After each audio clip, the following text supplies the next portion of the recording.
6:55 on your Tuesday morning. Thanks for joining us on BT. Ooh, a cool -7, warming to -2 this afternoon. Our Jill Belland, you know, if you can't stand the heat, stay out of the kitchen. Apparently she can handle the heat. And Jill, wow, we got a special guest this morning, apparently right here in the monitor. Yeah. From what I understand, it's not just about the art of baking, but artistry as well. Yes, it's very artistic process here, Andy. I don't think the heat is working in my favor because the chocolate is getting pretty melty and I'm making a little bit of a mess. And you know that my hands aren't really that steady at this time in the morning after I've had 4 coffees at 4:30. Well, just one more might solve it, Jill. And you know what? The good news is that it's chocolate, so you can just lick that right off. That's what happens when you make a mistake down here. You get to eat your mistakes. I don't know if that's the rules for the students, but I'm making my own rules down here at SAIT. Go for it. Hanging out with the baking and pastry art student here. There's a great competition that's happening here down Sunday. You can come and see all of the creations here. It's professional bakers and also students that will be competing. Now, Andreas, tell me a little bit about these students and what level these students are at. Okay, they're at the in the second year of the Baking and Pastry Arts program, and they did a lot of artistic work this year. Yeah.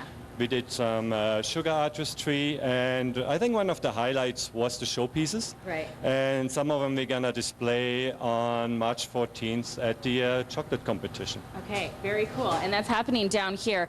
I can't tell, these creations are so intricate and so complicated. Now, you guys are making an orchestra, this team that I've joined here. Kimberly, how many members in the orchestra?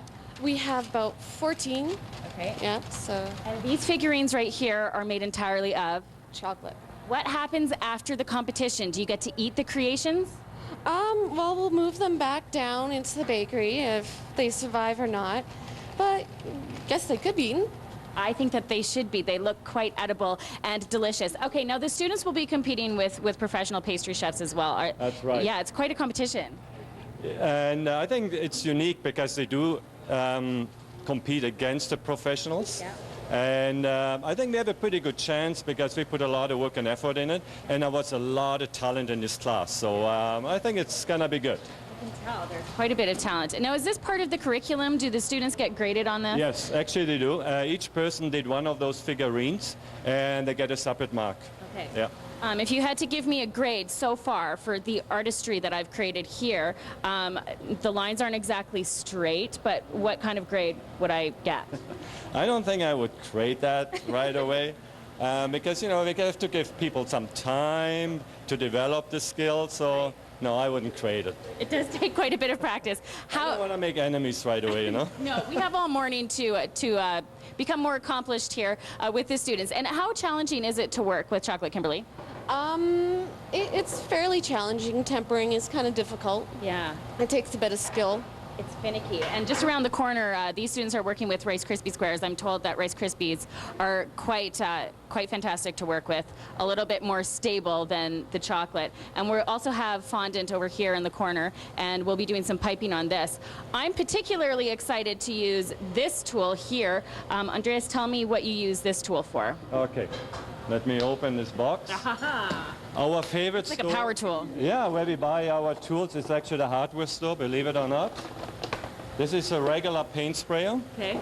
and that's how we sprayed those little figurines. A power tool to make these figurines look absolutely delicate. And we'll be learning more skills down here at SAIT with the Baking and Pastry Arts students. Getting ready for the cakewalk this Sunday, guys. A great event that's happening down here on Sunday, noon to 3:30. It's the L'Arche Calgary Cakewalk. There's also a chocolate competition, and these students have been hard at work on their projects. You can come down here. Parking is free. See their creations, and it's a great competition. Okay, so I'm learning some new skills here. And tell me, Amanda, what are you doing to this chocolate right here? Right now I'm tempering it. It's a process of heating it up and then cooling it down so that when you pour it out, it sets really nicely and gives you a nice snap and shine. Okay.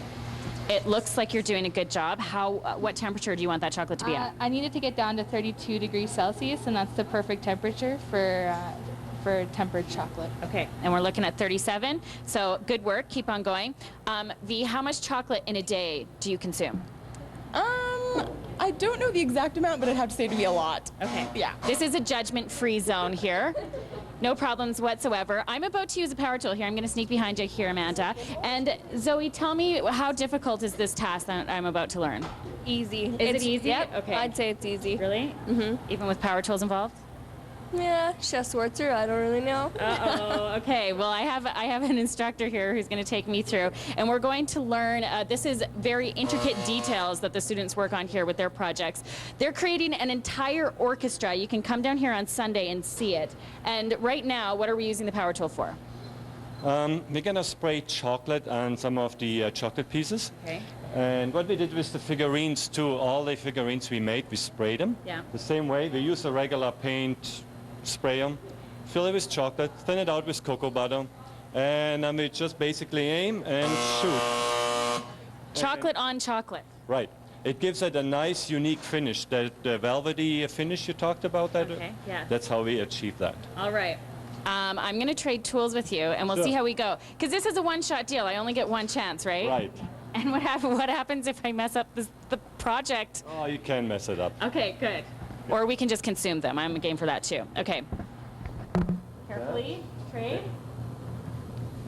And I just... Go spray me.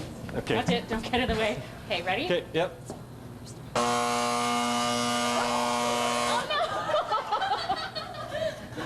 Good one. Okay, no we call problem. it a power tool for a reason. Okay, just stand back a little bit. I'm sorry, you guys. No problem. And this is their final project. No, Epic F we made for extras. fail. We made extras. You made extras. Oh, okay, yeah, good. absolutely. Okay, so I should stand back Yeah, further. and is what you're saying. There we go.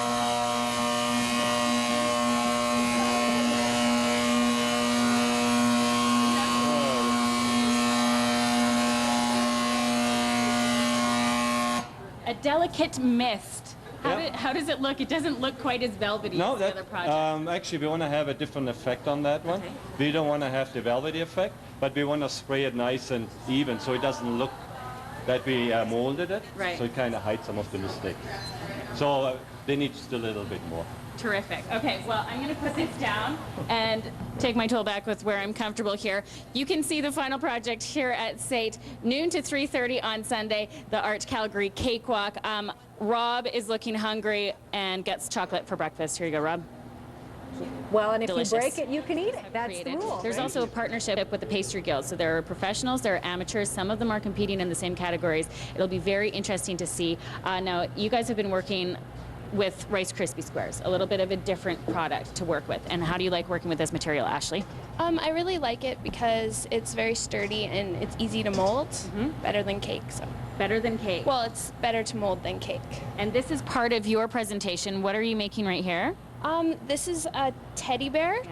Yeah. We're doing a Berlin Wall theme cake, so it's a Berlin bear. And is the red cake part of this as well? Yeah, that's a red velvet cake. Okay, terrific. And are you on track? Do you feel good about Sunday? Yes, absolutely. I feel good about that vat of ice cream, or is that icing? It's icing. It looks good to me. And of course, this is a fundraiser benefiting L'Arche Calgary. And for people who aren't aware of the services, Robin, tell me a little bit about what L'Arche is all about. We're a charity here in Calgary, and we provide homes and programs to people with developmental disabilities. And we've been here for almost 37 years. We started in 1973. Okay. And Duncan is benefits from the services as well. How long have you been with L'Arche? I've been with L'Arche for over 29 years. And you've been to the Cakewalk every year since the beginning, 4 years ago. What is the event like for people who haven't been? What is it like? I think people would like to come down and see what the Cakewalk is.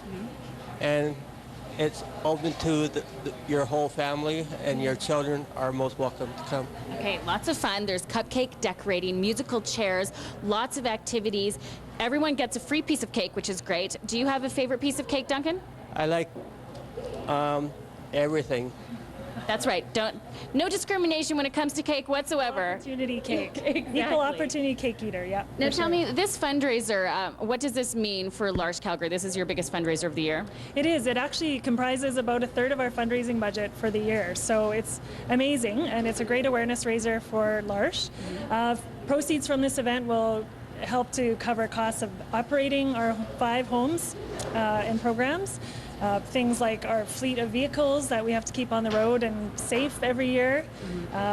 Overall, just keeping the organization up and running and providing a good quality of life for the people that we support. Okay, it's a great cause and a great event. You can come down here Sunday, noon to 3:30. That's where it happens here at SAIT, and you can see how these students' projects are coming along. The orchestra is coming along quite nicely. Very extensive, very creative people down here at SAIT, and the Pastry Guild's involved as well. So there's amateurs and there's pros. It's going to be a great afternoon, guys. And beautiful stuff out there, Jill. What's up tomorrow? Tomorrow.